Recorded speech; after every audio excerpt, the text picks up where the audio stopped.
Kembali lagi ke channel YouTube Bebek Story yang menceritakan peristiwa-peristiwa unik yang terjadi di Indonesia. Kali ini saya akan menceritakan cerita rakyat Nusa Tenggara Barat, legenda Putri Mandalika. Kisah putri cantik dari Lombok yang dicintai karena bersedia mengorbankan diri untuk rakyat. Putri Mandalika merupakan cerita rakyat dengan latar provinsi Nusa Tenggara Barat. Nama Mandalika semakin dikenal setelah terpilih menjadi nama sirkuit internasional yang berlokasi di Pulau Lombok. Pertamina Mandalika International Circuit. Sirkuit ini sekaligus dikatakan sebagai destinasi wisata otomotif paling eksotis di dunia. Namun, sudah tahukah jika Mandalika ternyata berasal dari legenda milik suku Sasak? Nama ini begitu dikenang hingga menjadi bagian dari upacara adat tahunan Bau Nyale. Ini juga menjadi festival pariwisata. Bau artinya menangkap, sedangkan nyale berarti cacing laut. Dalam legenda, cacing laut warna-warni yang bisa ditemui dalam lubang-lubang karang ini adalah jelmaan Putri Mandalika. Konon, cacing-cacing ini hanya muncul setiap tanggal 20 di bulan ke-10 dalam kalender tradisional Sasak, umumnya bulan Februari atau Maret, tepat di hari Putri Mandalika menghilang di telan ombak. Putri Mandalika mengorbankan dirinya demi rakyat karena tak mau belasan pangeran yang melamarnya nekat berperang dan menyengsarakan rakyat. Meninggalkan raja, ratu, dan rakyat yang mencintainya hanya bisa mengingat Putri Mandalika lewat upacara adat setiap tahun. Putri Mandalika dikenal sebagai sosok yang rupawan dan bijaksana, jauh dari rasa egois karena ia tak menaruh kepentingannya di atas milik orang lain. Dalam kasus ini, warga kerajaan Sekar Kuning tak kalah penting.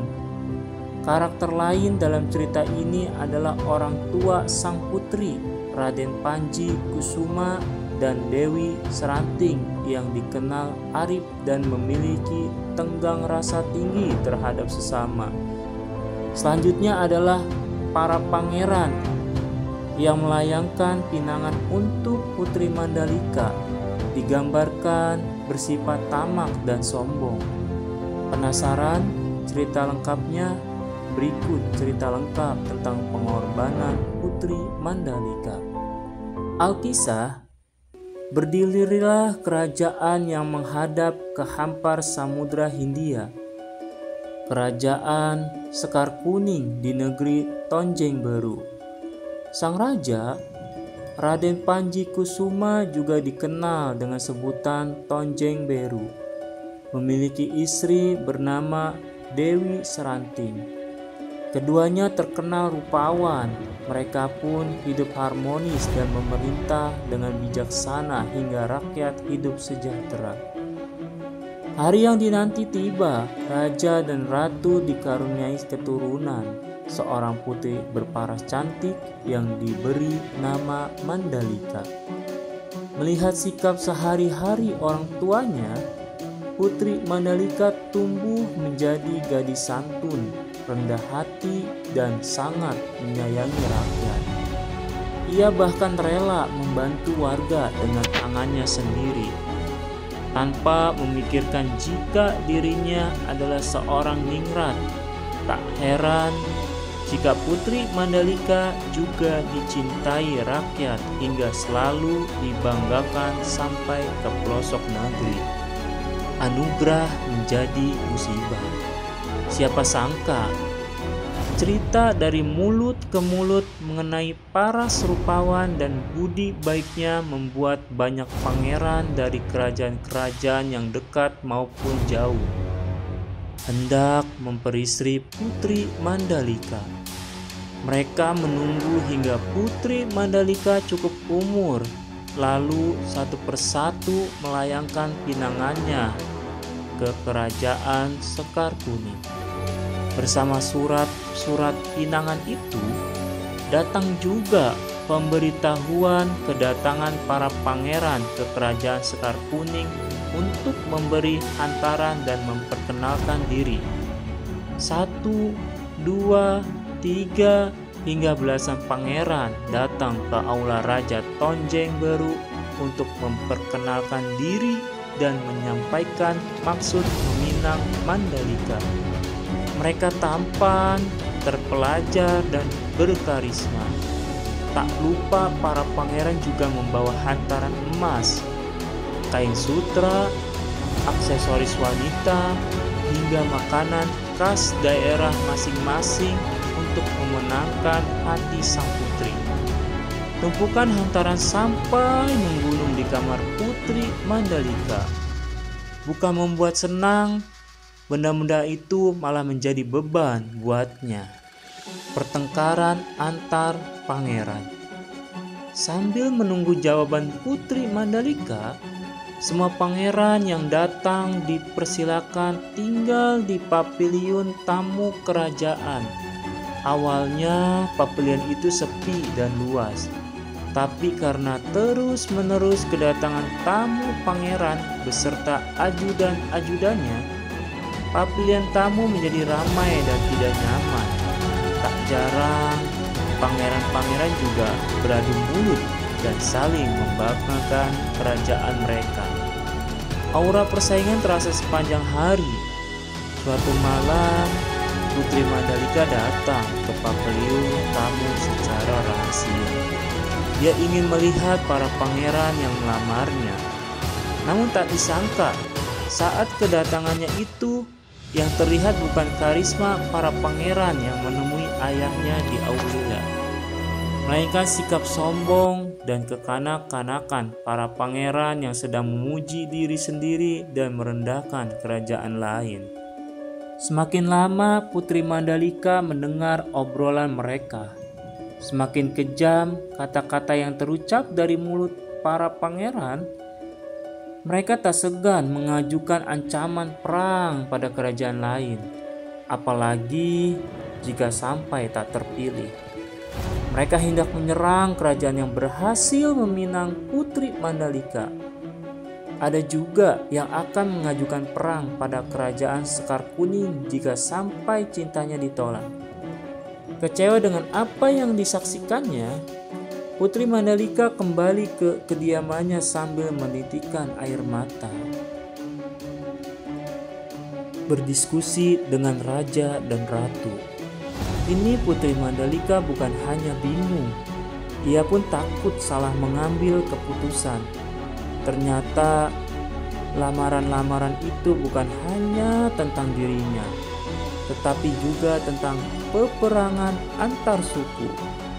Akhirnya Putri Mandalika memutuskan berkonsultasi kepada ayah dan ibunya yang bijaksana. Tak bisa dimungkiri, raja dan ratu pun merasakan kebingungan serupa. Keduanya menyarankan Putri Mandalika untuk meminta petunjuk pada Sang Maha Pencipta. Jawabannya apapun yang Putri Mandalika dapatkan, raja dan ratu akan menerima dan mendukungnya. Bertolaklah Putri Mandalika untuk bersemedi di tepi pantai segar untuk mendapatkan jawaban yang dicarinya.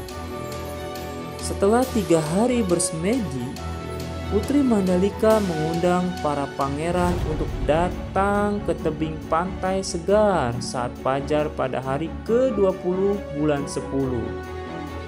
Pilihan waktu ini dianggap janggal hingga membuat banyak orang penasaran. Berita ini juga terdengar hingga ke telinga rakyat Kerajaan Sekar Kuning dan kerajaan sekitar. Jawaban Putri Mandalika. Hari yang ditunggu tiba. Kawasan pantai segar kini dipadati penduduk yang ikut penasaran akan jawaban Putri Mandalika. Sang putri tiba diiringi kedua orang tua dan pengawalnya sambil berjalan kaki. Ia terlihat memesona. Wajahnya terlihat makin rupawan dalam balutan busana sutra warna-warni yang ia kenakan. Rambutnya panjang, terurai di bawah mahkota. Matanya terlihat tegas sekaligus teduh. Putri Mandalika menuju ke ujung tebing tertinggi sendirian, membuatnya terlihat di antara kerumunan orang saat sinar matahari menyinari dirinya. Putri Mandalika mengatakan dengan lantang jika ia menerima semua pinangan para pangeran. Pernyataan putri membuat bingung semua orang, katanya. Jawaban itu adalah yang terbaik yang ditunjukkan Sang Maha Pencipta. Putri Mandalika diperlihatkan pandangan jika menerima hanya satu saja pinangan, perang besar akan terjadi. Putri Mandalika melanjutkan, katanya semua pangeran baik untuknya. Tetapi para pangeran harus menjadi pemimpin yang lebih baik untuk rakyat. Karena yang ia inginkan hanyalah kesejahteraan rakyat. Sebaliknya, perang hanya membawa kesengsaraan bagi rakyat. Ia pun mengucap terima kasih atas pinangan dan kasih sayang semua orang padanya. Kemudian Putri Mandalika membalik badan menghadap ke samudra, lalu melompat ke lautan disambut ombak besar yang menelan tubuhnya. Melihat putri kesayangannya jatuh ke laut, raja segera menceburkan diri ke air untuk mencari anaknya, diikuti oleh para pangeran dan seluruh rakyat yang berkumpul di pantai segar. Namun dari ratusan orang yang mencari, tak ada satupun yang menemukan tubuh Mandalika. Yang terlihat di dalam air malah ribuan biota laut serupa pita yang menjuntai berwarna-warni. Warnanya sama dengan kain sutra yang dikenakan Putri Mandalika, hingga banyak orang yang terkecoh dan menangkapnya. Raja dan ratu akhirnya menyadari jika cacing-cacing berwarna indah itu adalah jelmaan putrinya yang telah berkorban demi rakyat. Akhirnya raja dan ratu memerintahkan rakyat untuk mengumpulkan cacing-cacing itu dan membawanya pulang. Sebagian menaruhnya di sawah dan membuat tanaman mereka subur.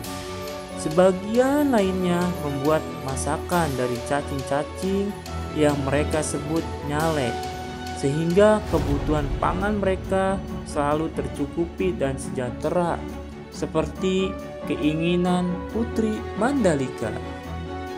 Sedangkan para pangeran pulang tanpa membawa permaisuri. Namun mereka menjadi pemimpin yang menghargai dan menghormati rakyatnya, bahkan bersedia berkorban bagi mereka seperti yang dilakukan Putri Mandalika. Pesan moral kisah Putri Mandalika untuk teman-teman subscriber: ada beberapa moral cerita pelajaran yang bisa dipetik dari kisah Putri Mandalika. Dari Putri Mandalika kita belajar untuk bersikap rendah hati dan memikirkan orang lain meski dikaruniai banyak kelebihan dalam hidup. Ada juga teladan dari raja dan ratu untuk selalu mengambil keputusan bijaksana demi kebaikan banyak pihak. Di sisi lain, tetap ikhlas dan berserah diri kepada putusan yang maha kuasa. Sedangkan dari para pangeran ada amanat untuk menjauhkan diri dari kesombongan dan perilaku narsistik yang hanya akan membawa musuh untuk diri sendiri.